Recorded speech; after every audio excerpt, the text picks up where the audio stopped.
नमस्कार। आप सभी का बहुत बहुत स्वागत है मेरे YouTube चैनल ज्वाइन विद रोजगारशाला में।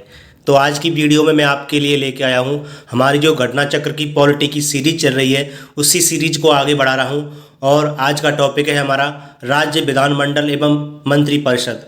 इसका सबसे पहले मैं आपके सामने रिवीजन नोट्स कराऊंगा, उसके बाद इस टॉपिक से संबंधित जितने भी PYQ हैं उनको कंप्लीट करा दूंगा।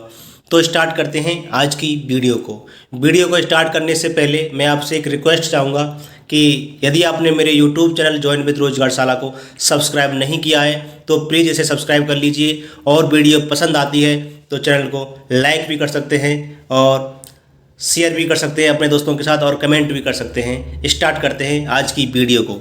तो सबसे पहले इसका रिवीजन नोट्स देखेंगे। रिवीजन नोट्स में है सबसे पहले विधानसभा यानी कि लेजिस्लेटिव असेंबली, इसके बारे में देखते हैं।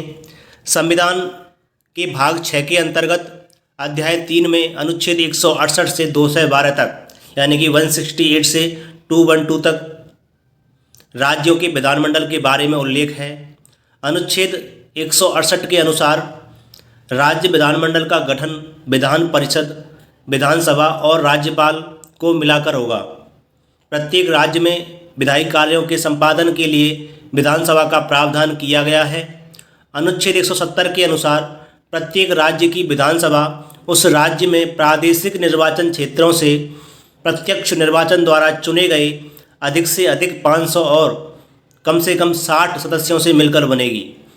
अपवाद स्वरूप संसदीय विधियों के तहत वर्तमान में राज्यों में सिक्किम यानी कि उसमें 32 और मिजोरम एवं गोवा दोनों में 40 की विधानसभाएं 60 से कम सदस्यों वाली हैं।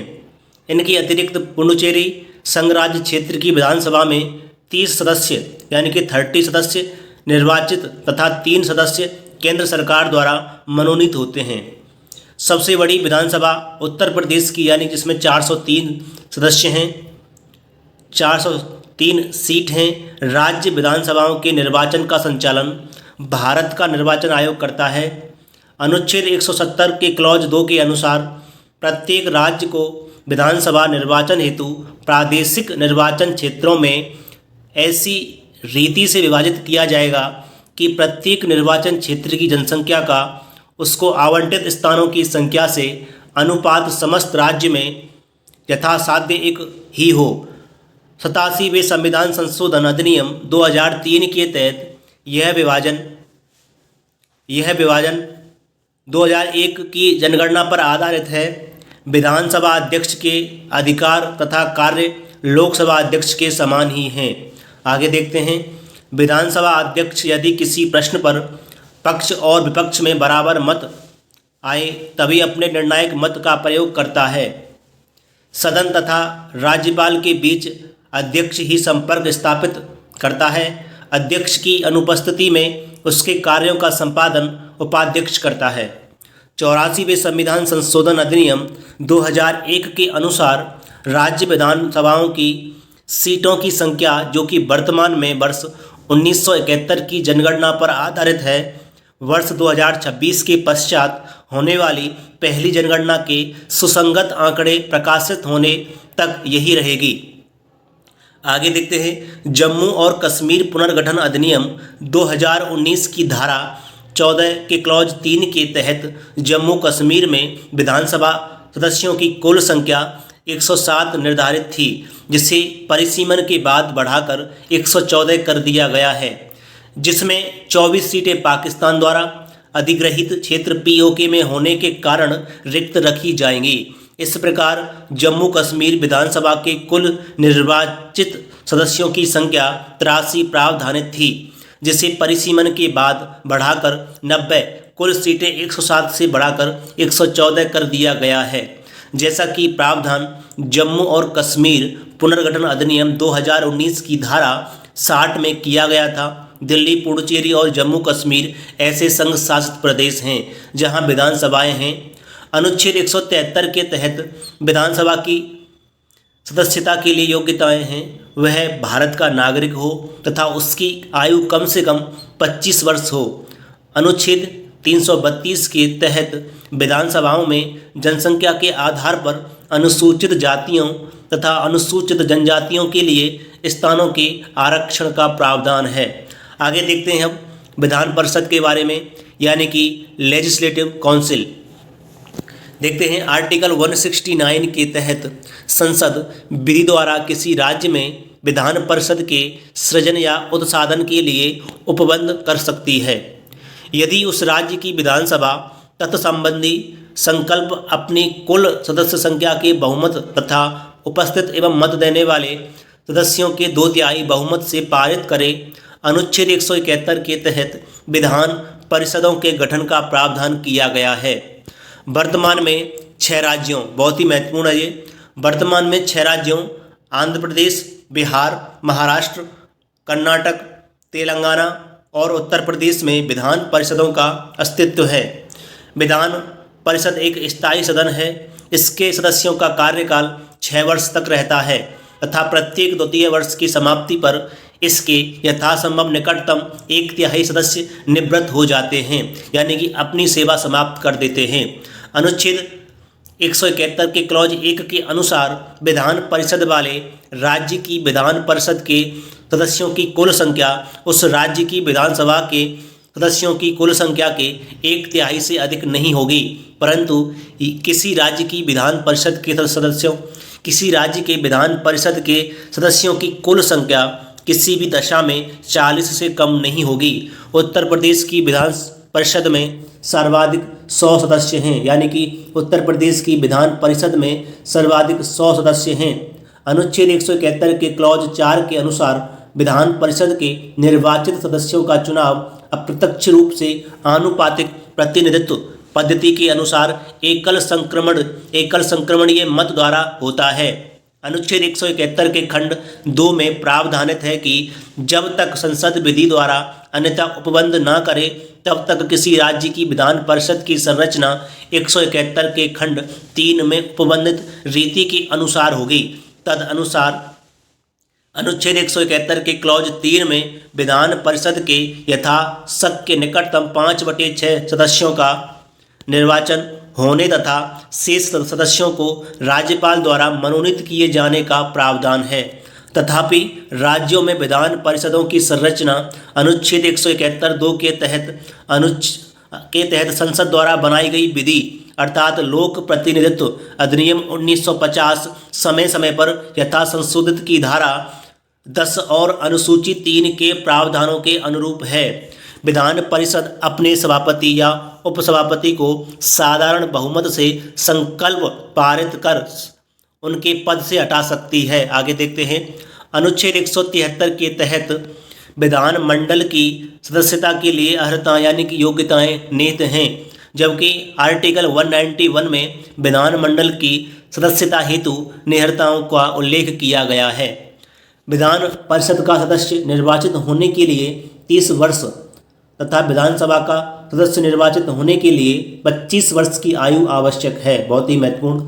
अनुच्छेद 192 के अनुसार विधानमंडल के किसी सदन का कोई सदस्य किसी निहर्ताओं से ग्रस्त है या नहीं, इस प्रश्न का विनिश्चय राज्यपाल निर्वाचन आयोग के परामर्श से करता है। आगे देखते हैं अनुच्छेद 190 के क्लॉज 4 के तहत राज्य विधानमंडल का कोई सदस्य सदन की बैठकों से बिना अनुमति के लगातार 60 दिनों तक अनुपस्थित रहता है तो उसकी सदस्यता समाप्त की जा सकती है। आगे देखते हैं राज्य मंत्री परिषद के बारे में थोड़ा सा देखते हैं, यानी कि संविधान के अनुच्छेद 163 के अनुसार राज्यपाल को उसके विवेकाधीन कार्यों के अतिरिक्त अन्य कार्यों के संदर्भ में सहायता और सलाह देने के लिए एक मंत्री परिषद होगी जिसका प्रधान मुख्यमंत्री होगा। अनुच्छेद 164 के क्लॉज 1 के तहत मुख्यमंत्री की नियुक्ति राज्यपाल द्वारा की जाती है तथा अन्य मंत्रियों की नियुक्ति राज्यपाल मुख्यमंत्री की सलाह पर करता है। आगे मंत्री राज्यपाल के प्रसाद पर्यंत पद धारण करते हैं। 91 यानी कि 91वें संविधान संशोधन अधिनियम 2003 के द्वारा अंतः स्थापित अनुच्छेद 164 के क्लॉज 1 के अनुसार किसी राज्य की मंत्री परिषद में मंत्रियों की कुल संख्या मुख्यमंत्री सहित उस राज्य की विधानसभा के सदस्यों की कुल संख्या के 15% से अधिक नहीं होगी, परंतु 12 से कम नहीं होगी। आगे देखते हैं आर्टिकल 164 के क्लॉज 2 के तहत मंत्रिपरिषद राज्य की विधानसभा के प्रति सामूहिक रूप से उत्तरदायी होती है। आगे अनुच्छेद 164 के क्लॉज 4 के अनुसार कोई मंत्री जो निरंतर 6 माह की किसी अवधि तक राज्य विधानमंडल का सदस्य नहीं है, उस अवधि की समाप्ति पर मंत्री नहीं रहेगा। अनुच्छेद 167 में राज्यपाल को जानकारी देने आदि के संबंध में मुख्यमंत्री के कर्तव्यों का उल्लेख है। दोस्तों, इस टॉपिक का जितना भी रिवीजन नोट्स था वो मैंने आपके लिए कंप्लीट करा दिया है। अब इसी टॉपिक से संबंधित जितने भी PYQ हैं उनको हम देखते हैं। यदि आपको मेरी यह वीडियो पसंद आ रही है तो प्लीज़ आप मेरे YouTube चैनल ज्वाइन विद रोजगारशाला को सब्सक्राइब कर लीजिए। वीडियो पसंद आती है तो लाइक भी कर दीजिए और कमेंट भी कर सकते हैं। स्टार्ट करते हैं PYQ सेशन को। इसमें पहला क्वेश्चन है कि भारतीय संविधान के अनुसार राज्यों की विधायिका में सम्मिलित हैं कौन कौन। पहला है इसमें विधान परिषद एवं राज्यपाल, दूसरा है आपका विधानसभा एवं विधान परिषद, तीसरा है विधानसभा एवं राज्यपाल और चौथा है राज्यपाल विधानसभा एवं विधान परिषद जहां इसका अस्तित्व है। देखते हैं इस क्वेश्चन का विश्लेषण और इसका आंसर। तो इसका सही आंसर विकल्प सी हो जाएगा, यानी कि 3 और 4 इसमें दोनों ही सही हैं और 1 और 2 गलत हैं। देखते हैं इस क्वेश्चन का विश्लेषण। अनुच्छेद 168 के अनुसार राज्यों की विधायिका में शामिल हैं नंबर 1 राज्यपाल, नंबर 2 विधानसभा तथा नंबर 3 विधान परिषद जहां इसका अस्तित्व है। इस प्रकार जिन राज्यों में विधान परिषद नहीं है उनके संदर्भ में 3 सही है, जबकि जिन राज्यों में विधान परिषद है उनके संदर्भ में 4 सही है। अतः अभीष्ट उत्तर विकल्प सी होगा। देखते हैं अगला क्वेश्चन दूसरा क्या कह रहा है। क्वेश्चन कह रहा है कि भारत में राज्य विधानपालिकाओं यानी कि स्टेट लेजिस्लेटिव्स का उच्च सदन कौन सा है। तो इसका सही और सटीक आंसर विकल्प ए हो जाएगा, विधानपालिका परिषद। इसका विश्लेषण देखते हैं। संविधान के अनुच्छेद 168 के क्लॉज 2 के अनुसार जहां किसी राज्य के विधानमंडल के 2 सदन हैं वहां एक का नाम विधान परिषद और दूसरे का नाम विधानसभा होता है। इनमें विधान या विधानपालिका परिषद उच्च सदन तथा विधानसभा निचला सदन होता है। आगे देखते हैं अगला क्वेश्चन तीसरा क्या कह रहा है। क्वेश्चन कह रहा है कि राज्य विधान परिषद का प्रावधान भारतीय संविधान के किस अनुच्छेद में रखा गया है। तो इस क्वेश्चन का सही और सटीक आंसर विकल्प बी हो जाएगा, यानी कि अनुच्छेद 171। देखते हैं इस क्वेश्चन का विश्लेषण। राज्य विधान परिषद का प्रावधान विधान परिषदों की संरचना भारतीय संविधान के अनुच्छेद 171 में है। अनुच्छेद 171(1) के अनुसार राज्य की विधान परिषद के सदस्यों की कुल संख्या उस राज्य की विधानसभा के सदस्यों की कुल संख्या के 1/3 से अधिक नहीं होगी, परंतु किसी राज्य की विधान परिषद के सदस्यों की संख्या किसी भी दशा में 40 से कम नहीं होगी। वर्तमान में 6 राज्यों अर्थात उत्तर प्रदेश, महाराष्ट्र, बिहार, आंध्र प्रदेश तथा तेलंगाना में ही विधान परिषद है। अनुच्छेद 170 में विधानसभाओं की संरचना, अनुच्छेद 172 में राज्यों के विधानमंडलों की अवधि तथा अनुच्छेद 173 में राज्य के विधानमंडल की सदस्यता के लिए अर्हताएं वर्णित हैं। देखते हैं अगला क्वेश्चन चौथा क्या कह रहा है। क्वेश्चन कह रहा है कि राज्य में दूसरे सदन की स्थापना या उसे रद्द करने से संबंधित कौन सी सही विधि है। तो इसका आंसर देखेंगे। इसका विकल्प सी देखते हैं। संबंधित राज्य की विधानसभा द्वारा पूर्ण बहुमत से पारित प्रस्ताव और संसद से पारित विधि द्वारा। देखते हैं इस क्वेश्चन का विश्लेषण।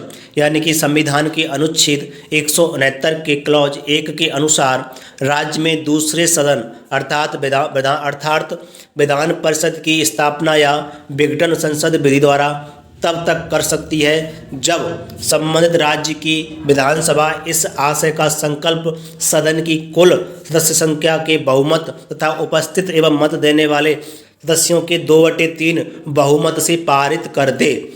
तत्संबंधी विधि को संसद साधारण विधेयक की भांति सामान्य बहुमत से पारित कर सकती है तथा अनुच्छेद 169 के क्लॉज 3 के तहत ऐसी विधि अनुच्छेद 368 के प्रयोजनों के लिए इस संविधान का संशोधन नहीं समझी जाएगी। बहुत ही महत्वपूर्ण स्टेटमेंट और बहुत ही महत्वपूर्ण विश्लेषण। आगे देखते हैं अगला 5वां क्वेश्चन क्या कह रहा है। क्वेश्चन कह रहा है कि निम्नलिखित में से किस विधायी सदन को समाप्त किया जा सकता है, निम्नलिखित में से किस विधायी सदन को समाप्त किया जा सकता है। इसका सही और सटीक आंसर विकल्प डी हो जाएगा, विधान परिषद को। देखते हैं इसका विश्लेषण, हम पिछले वाले क्वेश्चन में देख चुके हैं। देखते हैं छठवां क्वेश्चन क्या कह रहा है। क्वेश्चन कह रहा है कि भारत के किसी राज्य में विधान परिषद का सृजन अथवा उसकी समाप्ति की जा सकती है। तो इस क्वेश्चन का सही आंसर विकल्प सी हो जाएगा। राज्य विधानसभा के तत्संबंधी संकल्प पारित करने पर संसद द्वारा। देखते हैं सातवां क्वेश्चन। क्वेश्चन कह रहा है कि भारतीय संविधान के निम्नलिखित में से किस अनुच्छेद के अंतर्गत विधानसभा को विधान परिषद का सृजन करने का प्रस्ताव पास करने की इजाज़त मिलती है। तो इसका सही आंसर विकल्प बी हो जाएगा, अनुच्छेद 169। देखते हैं इस क्वेश्चन का विश्लेषण, तो हम पिछले वाले क्वेश्चन में देख चुके हैं। अगला क्वेश्चन देखते हैं। आठवां क्वेश्चन है, भारतीय संविधान के निम्नलिखित अनुच्छेदों में से किस एक के अंतर्गत विधान परिषद की स्थापना या समाप्ति की व्यवस्था है। यानी कि किस विधान परिषद की समाप्ति या की स्थापना की या समाप्ति की व्यवस्था की गई है। तो इसका सही आंसर विकल्प बी हो जाएगा, अनुच्छेद 169। देखते हैं नौवां क्वेश्चन क्या कह रहा है। क्वेश्चन कह रहा है कि राज्यों में विधान परिषद के सृजन हेतु संविधान के किस अनुच्छेद में वर्णित प्रक्रिया को अपनाया गया है। तो इसका सही और सटीक आंसर विकल्प डी हो जाएगा, अनुच्छेद 169। देखते हैं 10वां क्वेश्चन क्या कह रहा है। क्वेश्चन कह रहा है कि राज्य विधान परिषद के उत्साधन के लिए राज्य विधानसभा द्वारा संविधान के अनुच्छेद 169 के अंतर्गत स्वीकृत संकल्प के बारे में निम्नांकित में से कौन सा कथन सही है। तो इसका सही कथन ऑप्शन बी है, केंद्र सरकार पर कोई बाध्यता आरोपित नहीं करता है कि वह संसद में विधि निर्माण हेतु कार्यवाही करे। देखते हैं इस क्वेश्चन का विश्लेषण। राज्य विधान परिषद के उत्साधन यानी कि उत्साधन या समापन के लिए राज्य विधानसभा द्वारा संविधान के अनुच्छेद 169 के अंतर्गत स्वीकृत संकल्प केंद्र सरकार पर कोई बाध्यता आरोपित नहीं करता है कि वह संसद में तत्संबंधी विधि निर्माण हेतु कार्यवाही करे। देखते हैं 11वां क्वेश्चन क्या कह रहा है। निम्नलिखित कथनों पर विचार कीजिए। तो पहला स्टेटमेंट है, इसमें पहला कथन है, भारत में किसी राज्य की विधान परिषद आकार में उस राज्य की विधानसभा के आधे से अधिक बड़ी हो सकती है। दूसरा कथन है, किसी राज्य का राज्यपाल उस राज्य की विधान परिषद के सभापति को नाम निर्देशित करता है। तो देखते हैं इसका सही आंसर विकल्प डी हो जाएगा। ना तो इसमें पहला कथन सही है, ना ही दूसरा कथन सही है। देखते हैं क्वेश्चन का विश्लेषण। अनुच्छेद 171 के क्लॉज 1 के अनुसार विधान परिषद की सदस्य संख्या उस राज्य की विधानसभा के सदस्यों की कुल संख्या के 1/3 से अधिक नहीं होगी, लेकिन किसी भी दशा में 40 से कम नहीं होगी। अनुच्छेद 182 के अनुसार विधान परिषद के सभापति तथा उपसभापति का निर्वाचन विधान परिषद द्वारा किया जाता है। अतः प्रश्नगत दोनों कथन गलत हैं। देखते हैं 12वां क्वेश्चन क्या कह रहा है। क्वेश्चन कह रहा है कि उत्तर प्रदेश की विधान परिषद में राज्यपाल द्वारा कितने सदस्यों को मनोनीत किया जाता है। तो इसका सही और सटीक आंसर विकल्प ए हो जाएगा, कुल सदस्यों का 1/10।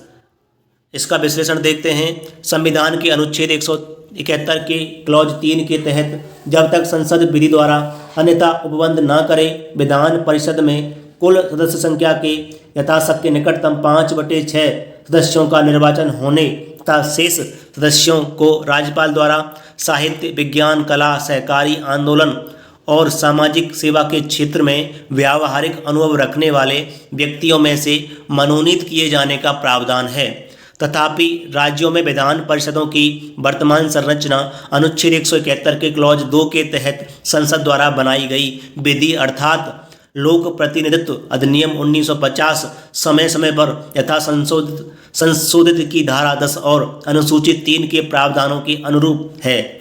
इसी के तहत अविभाजित उत्तर प्रदेश की विधान परिषद के कुल 108 सदस्यों में से 12 सदस्य 1/9 भाग राज्यपाल द्वारा मनोनीत किए जाते थे।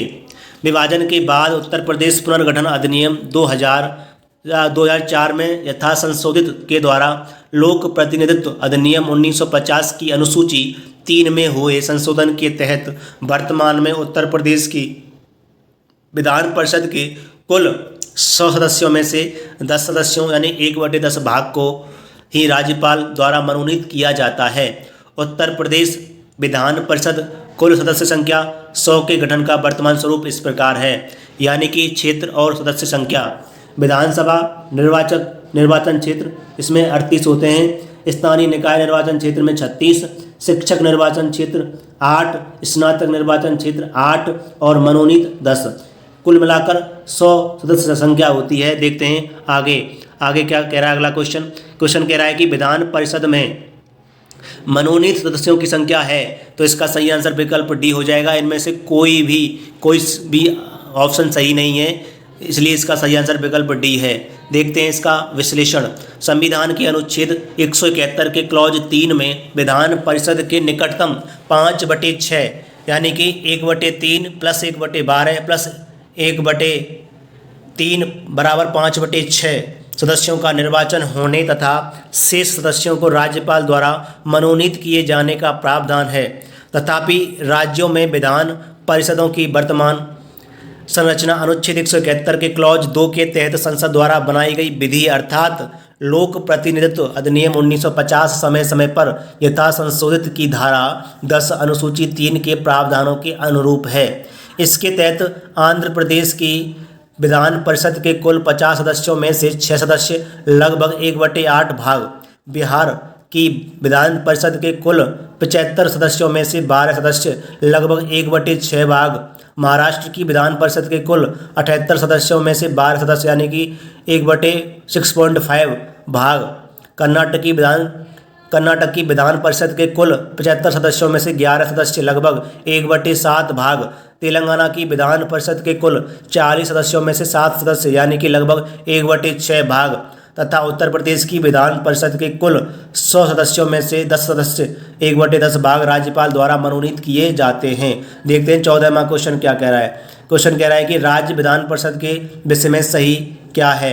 पहला है इसका कार्यकाल 6 वर्ष है, दूसरा यह एक स्थायी सदन है, तीसरा यह भंग नहीं है और चौथा है 1/6 सदस्य स्थानीय संस्थाओं द्वारा निर्वाचित होते हैं और पांचवा है 1/6 सदस्य विधानसभा द्वारा निर्वाचित होते हैं। अगला है छठवां, प्रति दूसरे वर्ष इसके 1/3 सदस्य सेवानिवृत्त हो जाते हैं और सातवां है उप राज्यपाल सदन का सभापति होता है और आठवां है इसके सदस्यों का कार्यकाल 6 वर्ष होता है। दोस्तों इतना महत्वपूर्ण क्वेश्चन, हर पॉइंट इस क्वेश्चन में क्लियर हो चुका है। इसको क्वेश्चन को अगर तुम ध्यान से देखना तो इसका सही आंसर विकल्प सी हो जाएगा, यानी कि 2, 3, 4 और 8, 2, 3, 6 और 8 इसका सही है और बाकी इसमें गलत हैं। देखते हैं इसका विश्लेषण, यानी कि विश्लेषण को बड़े ध्यान से देखना है, बहुत ही महत्वपूर्ण क्वेश्चन है। राज्यसभा की तरह विधान परिषद एक स्थायी सदन है, इसे भंग नहीं किया जा सकता है। विधान परिषद के लगभग 1/3 सदस्य प्रत्येक दूसरे वर्ष सेवानिवृत्त होते रहते हैं। विधान परिषद के सदस्यों का कार्यकाल 6 वर्ष का होता है।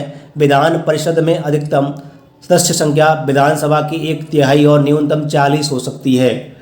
संविधान के अनुच्छेद 169 के तहत किसी राज्य विधानसभा की कुल सदस्य संख्या के बहुमत तथा उपस्थित एवं मत देने वाले सदस्यों की संख्या के कम से कम 2/3 बहुमत द्वारा पारित प्रस्ताव पर संसद विधि द्वारा संबंधित राज्य में विधान परिषद के सृजन या समाप्ति का उपबंध कर सकती है।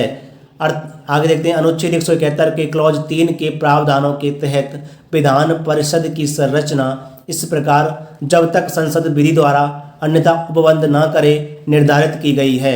इसमें पहला पॉइंट है यथाशक्य निकटतम 1/3 सदस्य स्थानीय निकायों द्वारा चुने जाएंगे।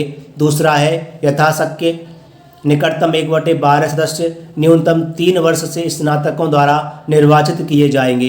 तीसरा पॉइंट है यथाशक्य निकटतम 1/12 सदस्यों को न्यूनतम 3 वर्ष से अध्यापन कर रहे लोग चुनेंगे जो माध्यमिक स्तर से निम्न स्तर के नहीं होने चाहिए। आगे चौथा पॉइंट है यथाशक्य निकटतम 1/3 सदस्य विधानसभा के सदस्यों द्वारा चुने जाएंगे।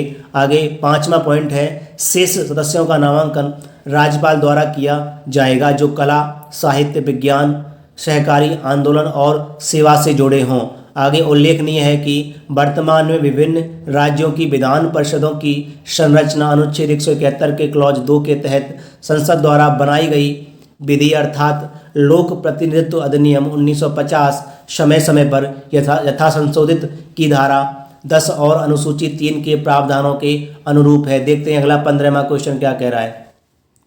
क्वेश्चन कह रहा है कि निम्नलिखित में से किसे भंग नहीं किया जा सकता पर समाप्त किया जा सकता है। बहुत ही महत्वपूर्ण क्वेश्चन है। इसका सही आंसर विकल्प डी हो जाएगा, विधान परिषद। इसका विश्लेषण है, भारतीय संविधान के अनुच्छेद 169 के अनुसार संसद विधि द्वारा किसी राज्य में विधान परिषद के उत्साधन या सृजन के लिए उपबंध कर सकेगी यदि उस राज्य की विधानसभा ने इस आशय का संकल्प विधानसभा की कुल सदस्य संख्या के बहुमत द्वारा तथा उपस्थित और मत देने वाले सदस्यों की संख्या के कम से कम 2/3 बहुमत द्वारा पारित कर दिया है। विधान परिषद एक स्थायी सदन है। यह भंग नहीं की जा सकती। इसके सदस्यों का कार्यकाल 6 वर्ष होता है तथा प्रत्येक 2 वर्ष पर इसके लगभग 1/3 सदस्य सेवानिवृत्त हो जाते हैं। अतः स्पष्ट है कि विधान परिषद को भंग नहीं किया जा सकता, लेकिन इसका समापन या उत्साधन किया जा सकता है। इसके अतिरिक्त लोकसभा तथा विधानसभा दोनों अस्थायी सदन हैं, ये भंग किए जा सकते हैं। वहीं राज्यसभा एक स्थायी सदन है, इसे भी विधान परिषद की भांति भंग नहीं किया जा सकता, लेकिन इसको समाप्त किए जाने का प्रावधान नहीं है। देखते हैं अगला क्वेश्चन क्या कह रहा है। अगला क्वेश्चन कह रहा है 16वां की भारत के निम्नलिखित राज्यों में से किसमें अब तक विधान परिषद नहीं है यद्यपि संविधान 7वां संशोधन अधिनियम 1956 में उसके लिए उपबंध है। तो इसका सही आंसर विकल्प डी हो जाएगा, मध्य प्रदेश। इसका विश्लेषण है, 7वें संविधान संशोधन 1956 के द्वारा मध्य प्रदेश के लिए भी विधान परिषद की व्यवस्था की गई थी, किंतु इसके लिए कोई तारीख नियत न किए जाने के कारण इसे अस्तित्व में नहीं लाया जा सका है। आगे 17वां क्वेश्चन है, निम्नलिखित में से किस राज्य में विधायिका का दूसरा सदन नहीं है। तो इसका सही आंसर विकल्प ए हो जाएगा, तमिलनाडु में नहीं है। इसका विश्लेषण है, संविधान के अनुच्छेद 168 के क्लॉज 1 के का के तहत वर्तमान में देश के 6 राज्यों आंध्र प्रदेश, बिहार, महाराष्ट्र, कर्नाटक, तेलंगाना और उत्तर प्रदेश में द्विसदनात्मक विधायिका यानी कि विधानसभा और विधान परिषद अस्तित्व में हैं। उल्लेखनीय है कि तमिलनाडु विधान परिषद अधिनियम 2010 के तहत संसद द्वारा तमिलनाडु में भी विधान परिषद की व्यवस्था की गई है, परंतु इसके प्रभावी होने की तिथि को अधिसूचित नहीं किया गया है। आगे देखते हैं 18वां क्वेश्चन क्या कह रहा है।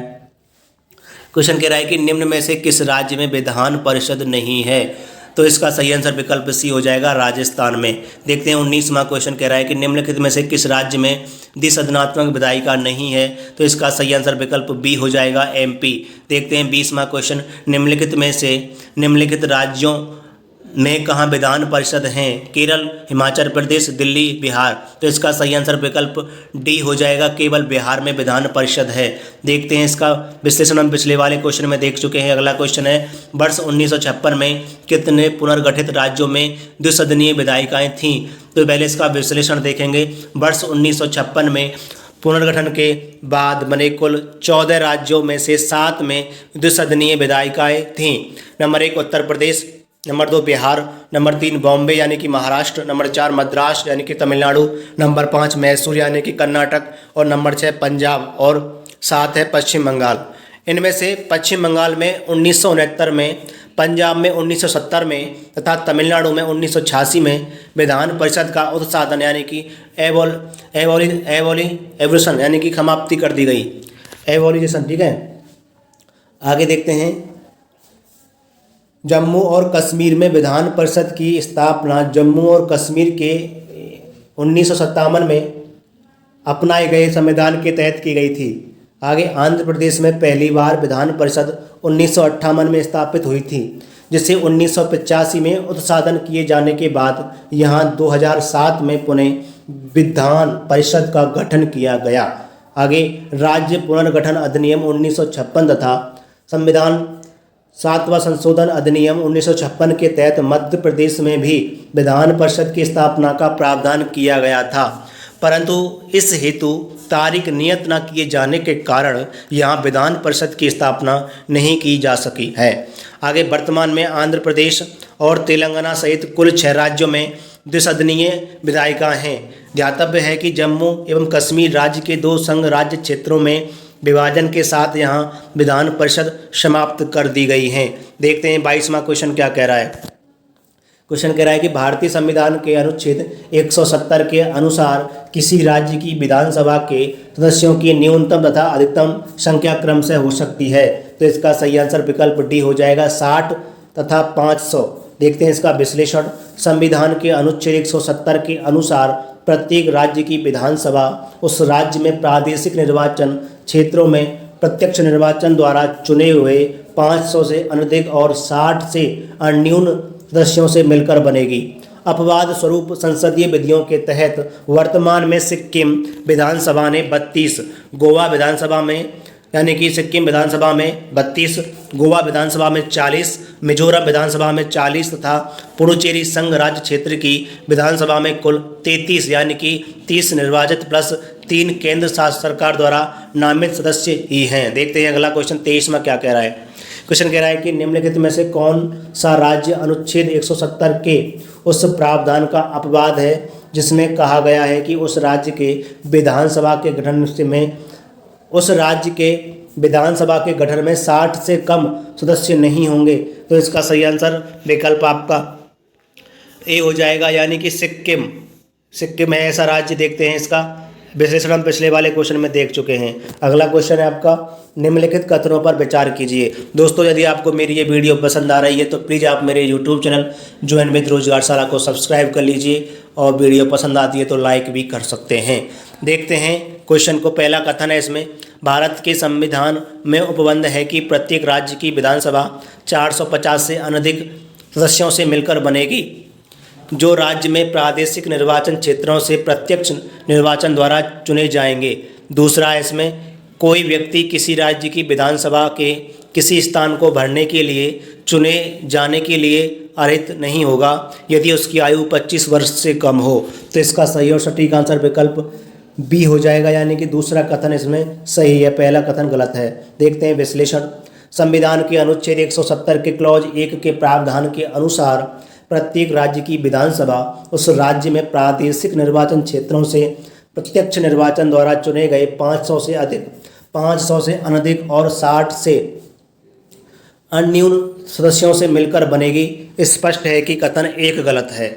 अनुच्छेद 173 के खा के तहत राज्य विधानसभा के किसी स्थान को भरने के लिए चुने जाने हेतु न्यूनतम आयु 25 वर्ष से कम नहीं होनी चाहिए। अतः कथन 2 सही है। देखते हैं अगला क्वेश्चन, 25वां क्वेश्चन क्या कह रहा है। क्वेश्चन कह रहा है कि भारत के किसी राज्य की विधानसभा में अधिकतम कितने सदस्य हो सकते हैं। तो इसका सही और सटीक आंसर विकल्प सी हो जाएगा, 500। देखते हैं 26वां क्वेश्चन, भारतीय संविधान के निम्नांकित अनुच्छेदों में से कौन राज्य की विधानसभाओं के निर्वाचन का प्रावधान प्रस्तुत करता है। तो इसका सही आंसर विकल्प ए हो जाएगा, 170 अनुच्छेद। देखते हैं 27वां क्वेश्चन कह रहा है कि विधानसभा के सदस्य के लिए न्यूनतम आयु क्या विहित की गई है। तो इसका सही आंसर विकल्प बी हो जाएगा, बी 25 वर्ष। बहुत ही महत्वपूर्ण क्वेश्चन। 28वां क्वेश्चन है, राज्य विधानसभाओं में आंग्ल भारतीय समुदायों के लिए प्रतिनिधित्व का प्रावधान भारत के संविधान के किस अनुच्छेद में किया गया है। तो पहले इस क्वेश्चन का विश्लेषण देखेंगे। प्रश्नकाल में भारतीय संविधान के अनुच्छेद 333 के अनुसार यदि किसी राज्य के राज्यपाल की यह राय है कि उस राज्य की विधानसभा में आंग्ल भारतीय समुदाय का प्रतिनिधित्व आवश्यक है और उसमें उसका प्रतिनिधित्व पर्याप्त नहीं है, तो वह उस विधानसभा में उस समुदाय का एक सदस्य नाम निर्देशित कर सकता था। यह प्रावधान मूल संविधान में अनुच्छेद 334 के तहत केवल 10 वर्षों की अवधि के लिए था, जिसे क्रमिक रूप से संविधान संशोधनों द्वारा आगे बढ़ाया जाता रहा था। 95वें संविधान संशोधन अधिनियम 2009 द्वारा यह अवधि संविधान के प्रारंभ से 70 वर्ष तक निर्धारित की गई थी। 104वें संविधान संशोधन अधिनियम 2019 द्वारा इसकी अवधि को आगे न बढ़ाते हुए इसे निष्प्रभावी कर दिया गया। देखते हैं 29वां क्वेश्चन 29, यानी कि किस राज्य विधानसभा की सर्वाधिक सदस्य संख्या क्या है। तो इसका सही आंसर विकल्प डी हो जाएगा, उत्तर प्रदेश की। बहुत ही महत्वपूर्ण क्वेश्चन यूपी के एग्जाम के लिए। इसका विश्लेषण है, भारत के सभी राज्यों में भारत के सभी राज्यों में विधानसभा के सदस्यों की सर्वाधिक निर्धारित संख्या उत्तर प्रदेश में है, यानी कि 403 है। देखते हैं 30वां क्वेश्चन। निम्नलिखित भारतीय राज्यों में से किसकी राज्य विधानसभा में सदस्यों की संख्या अधिक है? तो इसका सही आंसर विकल्प बी हो जाएगा, यानी कि ऑप्शन के हिसाब से बी हो जाएगा। देखते हैं अगला क्वेश्चन क्या कह रहा है 31वां। पहले इसका विश्लेषण देखेंगे। प्रश्न के अनुसार दिए गए विकल्पों में से अरुणाचल प्रदेश में 60, मेघालय में 60, मणिपुर में 60 की विधानसभा में सदस्यों की संख्या एक समान है, जबकि हिमाचल प्रदेश की विधानसभा के सदस्यों की संख्या इतनी 68 है, इनमें से सर्वाधिक है। अभिष्ट उत्तर विकल्प बी होगा। देखते हैं क्वेश्चन नंबर 31 यानी कि 31। राज्य विधानसभा के निर्वाचन का संचालन कौन करता है?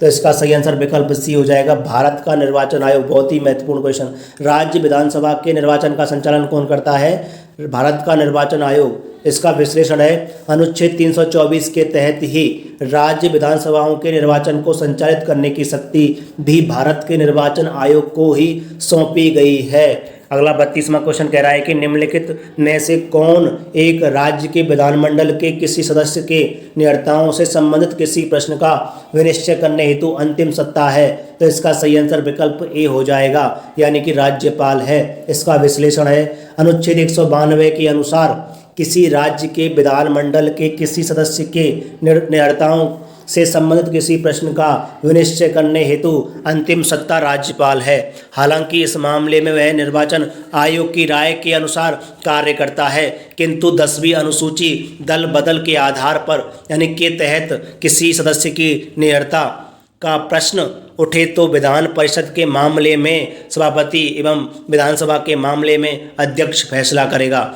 वर्ष 1992 में उच्चतम न्यायालय ने व्यवस्था दी है कि इस संदर्भ में सभापति यानी कि अध्यक्ष का फैसला न्यायिक समीक्षा की परिधि में आता है। देखते हैं 33वां क्वेश्चन क्या कह रहा है कि विधानसभा के सदस्यों की नियंत्रताओं से संबंधित प्रश्नों पर अंतिम विनिश्चय किसके द्वारा लिया जाता है? Repeated question. इसका सही आंसर विकल्प बी हो जाएगा, राज्यपाल द्वारा। देखते हैं 34वां क्वेश्चन क्या कह रहा है 34, यानी यदि किसी राज्य की विधानसभा का अध्यक्ष यानी कि स्पीकर अपना पद त्यागना चाहे तो उसे अपना त्याग पत्र देना चाहिए। तो इसका सही आंसर विकल्प सी हो जाएगा, उपाध्यक्ष को। बहुत ही महत्वपूर्ण क्वेश्चन। इसका विश्लेषण है, संविधान के अनुच्छेद 179 के खाके अनुसार विधानसभा अध्यक्ष अपना पद विधानसभा उपाध्यक्ष को संबोधित अपने हस्ताक्षर सहित लेख द्वारा त्याग सकेगा और उपाध्यक्ष अपना पद अध्यक्ष को संबोधित अपने हस्ताक्षर सहित लेख द्वारा त्याग सकेगा। आगे देखते हैं 35वां क्वेश्चन क्या कह रहा है। क्वेश्चन कह रहा है कि निम्नलिखित कथनों पर विचार कीजिए।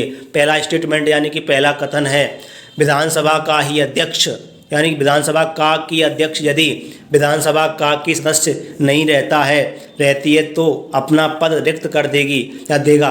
दूसरा कथन है, जब कभी विधानसभा का विघटन किया जाता है तो अध्यक्ष अपने पद को तुरंत रिक्त कर देगी या देगा। तो इसका सही आंसर विकल्प ए हो जाएगा, केवल कथन एक सही है। इसका विश्लेषण देखते हैं, यानी कि दिए गए कथनों में कथन एक सही है जबकि कथन 2 सही नहीं है। संविधान के अनुच्छेद 179 के खंड का के अनुसार विधानसभा का अध्यक्ष या उपाध्यक्ष के रूप में पद धारण करने वाला सदस्य यदि विधानसभा का सदस्य नहीं रहता है तो अपना पद रिक्त कर देगा। कथन 2 सही नहीं है, क्योंकि अनुच्छेद 179 के दूसरे परंतु के अनुसार जब कभी भी विधानसभा का विघटन किया जाता है तो विघटन के पश्चात होने वाले पुनः निर्वाचन विधानसभा के प्रथम अधिवेशन के ठीक पहले तक अध्यक्ष अपने पद को रिक्त नहीं करेगा। देखते हैं 36वां क्वेश्चन क्या कह रहा है। क्वेश्चन कह रहा है कि विधानसभा के विघटन के बाद भी उसका अध्यक्ष स्पीकर पद पर बना रहता है। तो इसका सही और सटीक आंसर विकल्प ए हो जाएगा।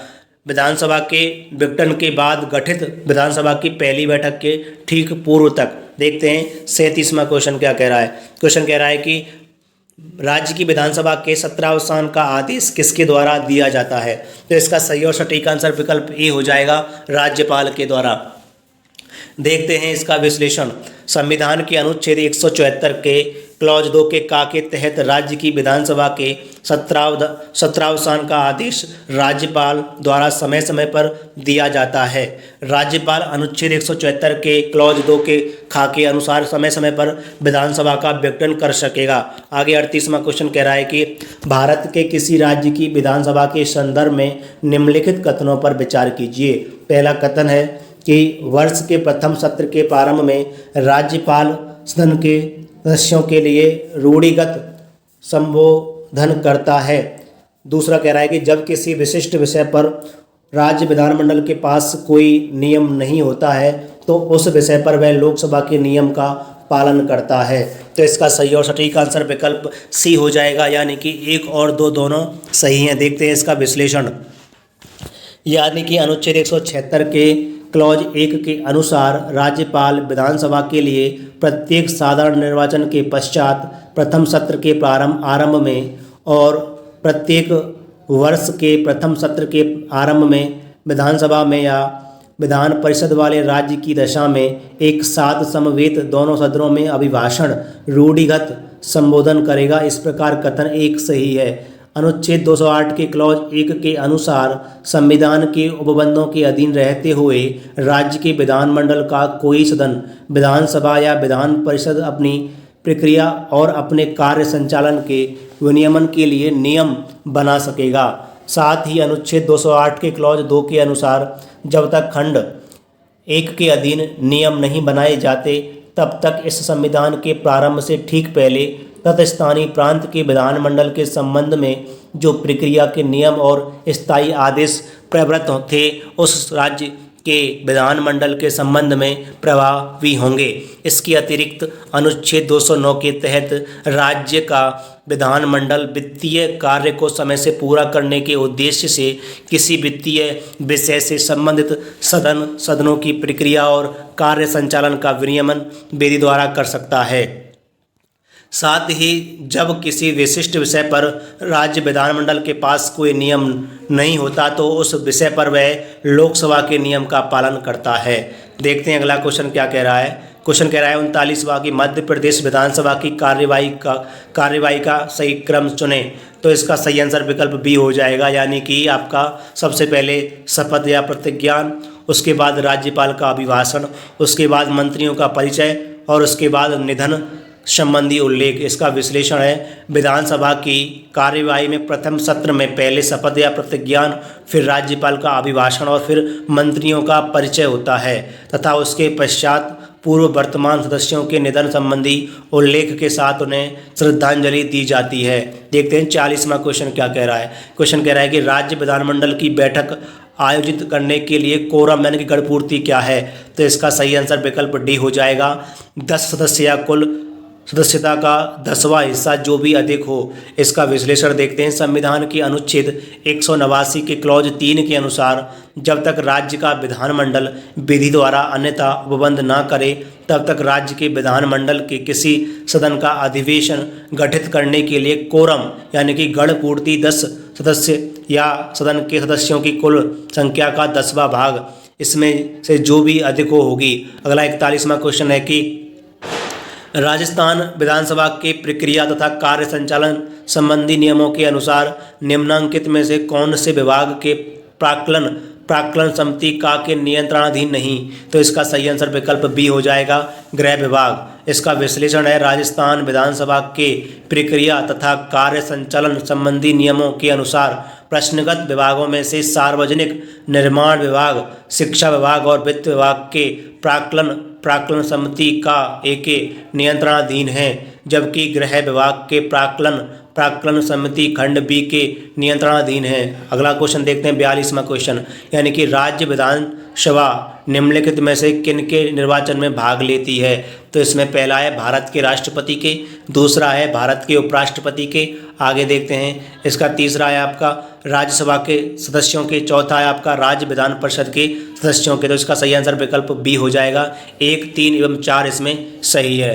देखते हैं इसका विश्लेषण, यानी कि राज्य विधानसभा भारत के राष्ट्रपति अनुच्छेद 54 के खाके राज्यसभा के सदस्यों अनुच्छेद 80 के क्लॉज 4 तथा राज्य विधान परिषद के सदस्यों अनुच्छेद 171 के क्लॉज 3 के निर्वाचन में भाग लेती है। अनुच्छेद 66 के क्लॉज 1 के तहत भारत के उपराष्ट्रपति का निर्वाचन संसद के दोनों सदनों राज्यसभा और लोकसभा के सदस्यों द्वारा आनुपातिक प्रतिनिधित्व पद्धति के अनुसार एकल संक्रमणीय मत द्वारा किया जाता है। आगे देखते हैं 43वां क्वेश्चन क्या कह रहा है।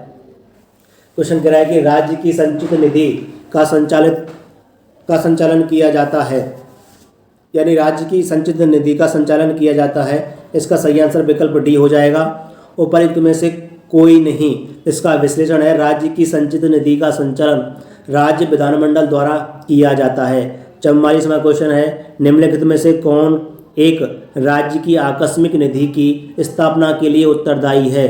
तो इसका सही और सटीक आंसर विकल्प ए हो जाएगा, किसी राज्य का विधानमंडल। इसका विश्लेषण है भारतीय संविधान के अनुच्छेद 267 के क्लॉज 2 के अनुसार राज्य की विधानमंडल विधि द्वारा अग्रदाय के स्वरूप की एक आकस्मिकता निधि की स्थापना कर सकेगा, जो राज्य की आकस्मिकता निधि के नाम से ज्ञात होगी, जिसमें ऐसी विधि के द्वारा अवधारित राशियां समय समय पर जमा की जाएंगी और अनुवीक्षित व्यय का अनुच्छेद 205 या अनुच्छेद 206 के अधीन राज्य के विधानमंडल द्वारा विधि द्वारा प्राधिकृत किया जाना लंबित रहने तक ऐसी निधि में से व्यय की पूर्ति के लिए अग्रिम धन देने हेतु राज्यपाल को समर्थ बनाने के लिए यह निधि राज्यपाल के व्ययनाधीन रखी जाएगी। अगला क्वेश्चन है 45वां कि भारतीय संविधान के अनुच्छेद 162 के शीर्षक के संबंध में निम्न में से कौन सा सही है। देखते हैं, इसका सही आंसर विकल्प डी हो जाएगा, राज्य की कार्यपालिका शक्ति का विस्तार। देखते हैं इसका विश्लेषण। भारतीय संविधान का अनुच्छेद 162 राज्य की कार्यपालिका शक्ति के विस्तार संबंधी उपबंध करता है। इस अनुच्छेद के अनुसार इस संविधान के उपबंधों के अधीन रहते हुए किसी राज्य की कार्यपालिका शक्ति का विस्तार उन विषयों पर होगा जिनके संबंध में उस राज्य के विधानमंडल की विधि बनाने की शक्ति है। देखते हैं अगला क्वेश्चन 46 यानी कि 46वां क्वेश्चन क्या कह रहा है। क्वेश्चन कह रहा है कि धन विधेयक के अतिरिक्त एक विधेयक जो विधानसभा के प्रथम बार पारित कर दिया हो विधान परिषद में कितने माह तक पड़ा रह सकता है। तो इसका सही और सटीक आंसर विकल्प सी हो जाएगा, यानी कि 3 माह से अधिक तक नहीं। इसका विश्लेषण है भारतीय संविधान के अनुच्छेद 197 यानी कि 197 के तहत धन विधेयकों से भिन्न विधेयकों के बारे में विधान परिषद की शक्तियों पर निर्बंधन का प्रावधान है। अनुच्छेद 197 के क्लॉज 1 के खाके अनुसार धन विधेयक के अतिरिक्त एक विधेयक जिसे विधानसभा ने प्रथम बार पारित कर दिया हो विधान परिषद के समक्ष विधेयक रखे जाने की तारीख से 3 माह से अधिक तक नहीं रोका जा सकता है। अगला क्वेश्चन देखते हैं 47 यानी कि विधान परिषद किसी साधारण विधेयक को निम्नलिखित में से किस अवधि तक रोक सकती है। तो इसका सही और सटीक आंसर विकल्प बी हो जाएगा, 4 माह तक। इसका विश्लेषण है संविधान के अनुच्छेद 197 के तहत धन विधेयक से भिन्न विधेयक साधारण विधेयक को विधान परिषद प्रथम बार में 3 माह तक तथा विधानसभा द्वारा पुनः पारित किए जाने पर 1 माह तक, इस प्रकार कुल 4 माह तक रोक सकती है। धन विधेयकों को विधान परिषदों को 14 दिन की अवधि के भीतर लौटाना होता है। देखते हैं अगला 48वां क्वेश्चन क्या कह रहा है।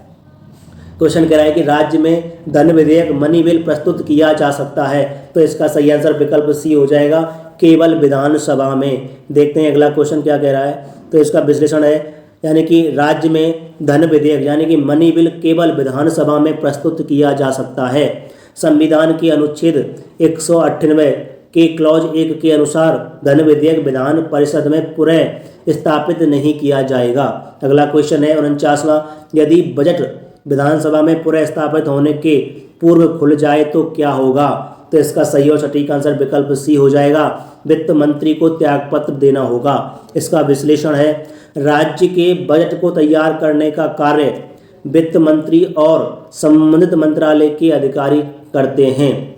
मंत्री अपने पद पर नियुक्त होने से पूर्व पद एवं गोपनीयता की शपथ लेता है। यदि बजट विधानमंडल में प्रस्तुत करने से पूर्व खुल जाए तो गोपनीयता का उल्लंघन होने के कारण वित्त मंत्री को व्यक्तिगत जिम्मेदारी लेते हुए पद से त्यागपत्र दे देना होगा। अगला 50वां क्वेश्चन है, राज्य विधानसभा में कोई भी धन विधेयक पुनर्स्थापित नहीं किया जा सकता बगैर, तो इसका सही और सटीक आंसर विकल्प बी हो जाएगा, राज्य के राज्यपाल की संस्तुति के। इसका विश्लेषण है, संविधान के अनुच्छेद 207 के क्लॉज 1 के तहत अनुच्छेद 199 के खंड 1 के उपखंड का से 4 तक के प्रावधानों वाला कोई भी विधेयक अर्थात धन विधेयक राज्य विधानसभा में बगैर संबंधित राज्य के राज्यपाल की संस्तुति के पुनर्स्थापित नहीं किया जा सकता। अगला 51वां क्वेश्चन है 51, यानी कि भारत के संविधान के किस अनुच्छेद के अनुसार राज्य के राज्यपाल के द्वारा मुख्यमंत्री को नियुक्त किया जाता है, तो इसका सही और सटीक आंसर विकल्प बी हो जाएगा, अनुच्छेद 164।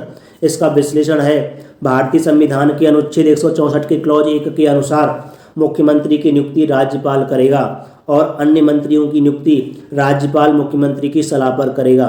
देखते हैं अगला क्वेश्चन क्या कह रहा है। 52वां 52 कह रहा है कि किसी राज्य के मुख्यमंत्री से संबंधित निम्नलिखित कथनों में से कौन सा कथन सही नहीं है, तो इसका सही आंसर विकल्प सी हो जाएगा, यानी कि राज्यपाल मुख्यमंत्री की सलाह पर अपने समस्त कृत्यों का प्रयोग करते हैं। तो इसका विश्लेषण है, संविधान के अनुच्छेद 163 के क्लॉज 1 के अनुसार जिन बातों में इस संविधान द्वारा या इसके अधीन राज्यपाल से यह अपेक्षित है कि वह अपने कृत्यों या उनमें से किसी को अपने विवेक के अनुसार करे, इन बातों को छोड़कर राज्यपाल को अपने कृत्यों का प्रयोग करने में सहायता और सलाह देने के लिए एक मंत्री परिषद होगी जिसका प्रधान मुख्यमंत्री होगा। स्पष्टतः राज्यपाल अपने विवेकाधीन कृत्यों का प्रयोग करते हुए मुख्यमंत्री की सलाह के बगैर कर सकता है। अगला 53वां क्वेश्चन 53 है, राज्यों के मुख्यमंत्री सहित मंत्रिपरिषद में मंत्रियों की न्यूनतम संख्या क्या हो सकती है, तो इसका सही और सटीक आंसर विकल्प बी हो जाएगा, 12। इसका विश्लेषण है, भारतीय संविधान के अनुच्छेद 164 की क्लॉज 1 का में मंत्रिपरिषद में मंत्रियों की संख्या के बारे में उपबंध है। इसके अनुसार किसी राज्य की मंत्रिपरिषद में मुख्यमंत्री सहित मंत्रियों की कुल संख्या उस राज्य की विधानसभा के सदस्यों की कुल संख्या के 15% यानी कि 15% से अधिक नहीं होगी, परंतु किसी राज्य में मुख्यमंत्री सहित मंत्रियों की संख्या 12 से कम नहीं होगी। अगला 54 क्वेश्चन क्या कह रहा है। क्वेश्चन कह रहा है कि मुख्यमंत्री से संबंधी निम्नलिखित कथनों में से कौन सा सही नहीं है, तो इसका सही और सटीक आंसर विकल्प ए हो जाएगा, वह साधारणतः राज्यपाल द्वारा चयनित होता है। इसका विश्लेषण है, संविधान के अनुच्छेद 164 के क्लॉज 1 के अनुसार मुख्यमंत्री की नियुक्ति राज्यपाल करेगा और अन्य मंत्रियों की नियुक्ति राज्यपाल मुख्यमंत्री की सलाह पर करेगा। अतः स्पष्ट है कि राज्यपाल मुख्यमंत्री की औपचारिक नियुक्ति करता है, न कि उसका चयन करता है। अतः विकल्प ए में प्रस्तुत कथन सही नहीं है, अन्य प्रश्नगत कथन सही हैं। अगला 55वां क्वेश्चन कह रहा है कि बिना विधानसभा का सदस्य निर्वाचित हुए कोई मंत्री किस समय तक अपने पद पर बना रह सकता है, तो इसका सही आंसर विकल्प बी हो जाएगा, यानी कि 6 माह तक। देखते हैं इस क्वेश्चन का विश्लेषण। इसका विश्लेषण है, संविधान के अनुच्छेद 164 के क्लॉज 4 में प्रावधानित है कि कोई मंत्री जो निरंतर 6 माह की अवधि तक राज्य के विधानमंडल का सदस्य नहीं है उस अवधि की समाप्ति पर मंत्री नहीं रहेगा। अतः राज्य मंत्रिपरिषद का सदस्य बिना राज्य विधानमंडल का सदस्य बने 6 माह तक अपने पद पर रह सकता है, और यदि वह 6 माह के अंदर विधानमंडल का सदस्य नहीं बन पाता तो उसे त्यागपत्र देना पड़ेगा। देखते हैं अगला क्वेश्चन 56 से क्या कह रहा है। क्वेश्चन कह रहा है कि निम्नलिखित कथनों पर विचार कीजिए। पहला कथन है इसमें, भारत के संविधान के अनुसार कोई भी ऐसा व्यक्ति जो मतदान के लिए योग्य है किसी राज्य में 6 माह के लिए मंत्री बनाया जा सकता है, तब भी जबकि वह उस राज्य के विधानमंडल का सदस्य नहीं है। अगला दूसरा स्टेटमेंट है इसमें, लोक प्रतिनिधित्व अधिनियम 1951 के अनुसार कोई भी ऐसा व्यक्ति जो दांडिक अपराध के अंतर्गत दोषी पाया गया है और जिसे 5 वर्ष के लिए कारावास का दंड दिया गया है, चुनाव लड़ने के लिए स्थायी तौर पर निर्धारित हो जाता है, भले ही वह कारावास से मुक्त हो चुका हो। तो इसका सही और सटीक आंसर विकल्प डी हो जाएगा। ना तो एक ही सही है ना ही दो सही है। इसका विश्लेषण है, भारतीय संविधान के अनुच्छेद 164 के क्लॉज 4 के प्रावधानों के तहत कोई व्यक्ति राज्य विधानमंडल का सदस्य न होने पर भी 6 माह की अवधि के लिए मंत्री बनाया जा सकता है। साथ ही अनुच्छेद 173 के अनुसार कोई भी व्यक्ति किसी राज्य में विधानमंडल के किसी स्थान को भरने के लिए चुने जाने के लिए तभी अर्हत होगा तब जब नंबर 1 वह भारत का नागरिक हो, वह निर्वाचन आयोग द्वारा इस निमित्त प्राधिकृत किसी व्यक्ति के समक्ष तीसरी अनुसूची में इस उद्देश्य के लिए दिए गए प्रारूप के अनुसार शपथ लेकर हस्ताक्षर करता है। दूसरा है इसमें वह विधानसभा के स्थान के लिए कम से कम 25 वर्ष की आयु का और विधान परिषद के स्थान के लिए कम से कम 30 वर्ष की आयु का है। तीसरा पॉइंट है इसमें उसके पास ऐसी योग्यताएं हों जो इस उद्देश्य से संसद द्वारा बनाई गई किसी विधि द्वारा या उसके अधीन विहित की जाए। आगे संविधान के अनुच्छेद 326 के अंतर्गत 18 वर्ष या उससे अधिक आयु का कोई भी व्यक्ति लोकसभा या राज्य विधानसभा के निर्वाचनों में मतदान कर सकता है, परंतु विधानमंडल का सदस्य निर्वाचित होने हेतु न्यूनतम आयु सीमा 25 एवं 30 वर्ष है। अतः कथन एक सही नहीं है। आगे लोक प्रतिनिधित्व अधिनियम 1951 की धारा 8 में कतिपय अपराधों के लिए दोष सिद्धि पर निरर्ता का वर्णन है। धारा 8 के क्लॉज 1 के अंतर्गत दिए गए विशिष्ट अपराधों के लिए जुर्माने या कारावास से दंडित व्यक्ति दोष सिद्धि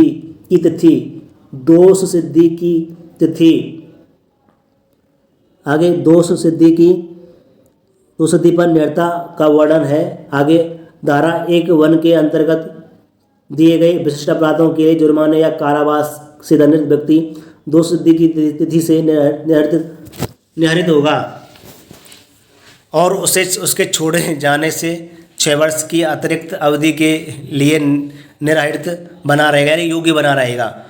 बड़ा टेढ़ा शब्द है ये।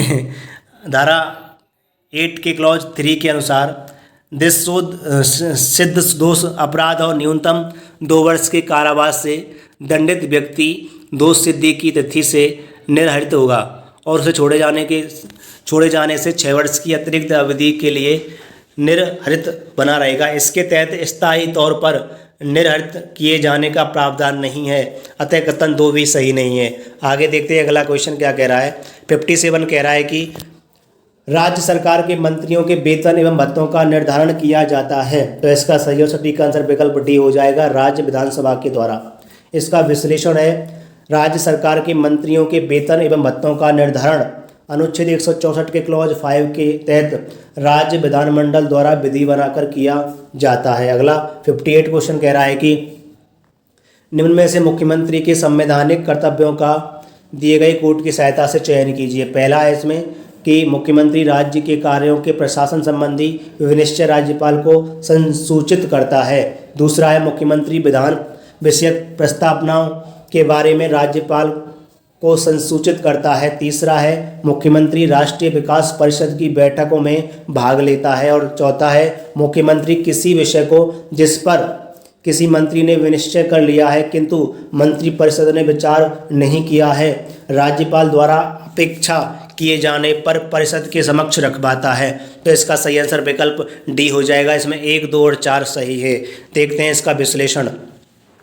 संविधान के अनुच्छेद 167 में उल्लिखित है कि मुख्यमंत्री का कर्तव्य होगा कि वह राज्य के कार्यों के प्रशासन संबंधी और विधान विषयक प्रस्तावनाओं संबंधी मंत्रिपरिषद के सभी विनिश्चय राज्यपाल को संसूचित करे।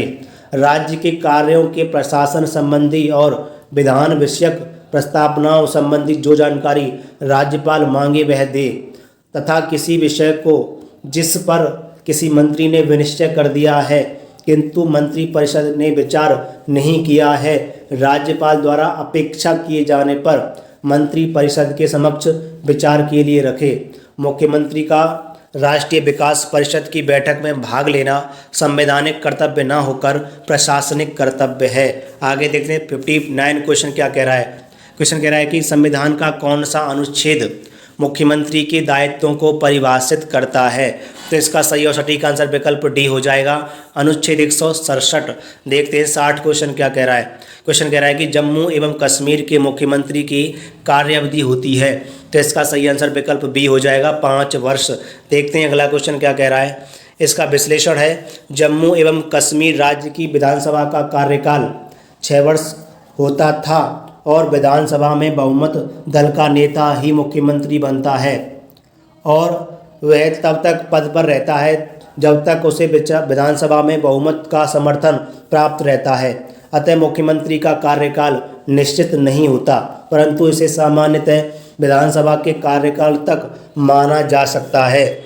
ज्ञातव्य है कि जम्मू एवं कश्मीर पुनर्गठन अधिनियम 2019 के द्वारा वर्तमान में जम्मू एवं कश्मीर संघ राज्य क्षेत्र की विधानसभा का कार्यकाल 5 वर्ष प्रावधानित है। अगला क्वेश्चन है 61 है। 61 क्वेश्चन कह रहा है कि भारत के किस राज्य में सर्वप्रथम महिला मुख्यमंत्री हुई थी। तो इसका सही और सटीक आंसर विकल्प ए हो जाएगा, यानी कि उत्तर प्रदेश में। इसका विश्लेषण है, सुचेता कृपलानी भारत के किसी भी राज्य की मुख्यमंत्री बनने वाली पहली महिला थी। वे 1963 में उत्तर प्रदेश राज्य की चौथी मुख्यमंत्री बनी थी। अगला क्वेश्चन है 62 कह रहा है कि भारत की पहली महिला मुख्यमंत्री बनी। सही आंसर विकल्प बी हो जाएगा, सुचेता कृपलानी। अगला क्वेश्चन है 63 यानी कि 63। निम्नलिखित कथनों पर विचार कीजिए। पहला कथन, किसी राज्य में मुख्य सचिव को उस राज्य के राज्यपाल द्वारा नियुक्त किया जाता है। दूसरा है इसमें, राज्य में मुख्य सचिव का नियत कार्यकाल होता है। इसका सही और सटीक आंसर विकल्प ए हो जाएगा,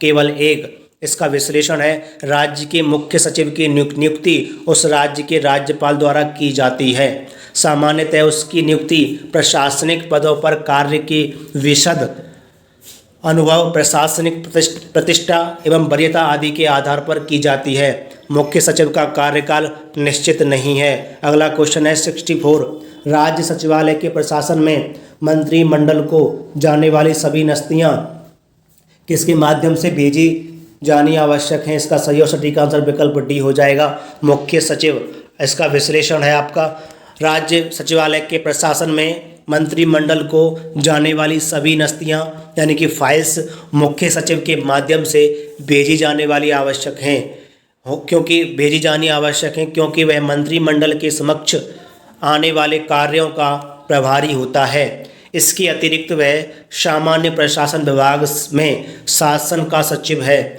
तथा शासन के समस्त सचिवों का प्रमुख होता है। अगला क्वेश्चन 65 कह रहा है कि 1992 में अयोध्या घटना के पश्चात कुछ प्रदेशों में विधानसभाएं भंग कर दी गई थीं। नीचे लिखे प्रदेशों में से किसकी विधानसभा भंग नहीं की गई थी। तो इसका सही आंसर विकल्प डी हो जाएगा, बिहार की। इसका विश्लेषण है, 6 दिसंबर 1992 को अयोध्या घटना के पश्चात भाजपा शासित उत्तर प्रदेश, मध्य प्रदेश, हिमाचल प्रदेश और एवं राजस्थान राज्यों की विधानसभाएं भंग कर दी गई थीं, जबकि बिहार विधानसभा भंग नहीं की गई थी। बिहार में 1980 के बाद 1995 में राष्ट्रपति शासन लागू हुआ था। इस प्रकार सही उत्तर विकल्प डी होगा। अगला 66 क्वेश्चन है 66वां, कि निम्न राज्यों में से किस एक ने मुसलमानों के लिए नौकरी तथा शिक्षा में प्रवेश हेतु आरक्षण प्रस्तावित किया है। तो वह इसका सही सटीक आंसर विकल्प ए हो जाएगा, आंध्र प्रदेश। इसका विश्लेषण है, 2004 में आंध्र प्रदेश सरकार द्वारा मुसलमानों के लिए नौकरी तथा शिक्षा में प्रवेश हेतु आरक्षण लागू किया गया था, जिस पर उच्च न्यायालय द्वारा रोक लगा दी गई थी। 2007 में आंध्र प्रदेश सरकार ने इस आरक्षण को 4% करते हुए ताकि कुल आरक्षण 50% की सीमा में रहे पुनः आरक्षण लागू किया गया था। जिसे यद्यपि पुनः उच्च न्यायालय ने खारिज कर दिया था, तथापि मार्च 2010 में सर्वोच्च न्यायालय द्वारा अंतरिम निर्णय देते हुए इस आरक्षण को स्वीकृति प्रदान कर दी गई थी तथा सर्वोच्च न्यायालय में अब यह मामला संविधान पीठ के समक्ष लंबित है। वर्ष 2017 में तेलंगाना राज्य की विधायिका द्वारा मुसलमानों के लिए आरक्षण को 4% से बढ़ाकर 12% करने हेतु विधेयक पारित किया गया था, जिसे लागू नहीं किया जा सका है।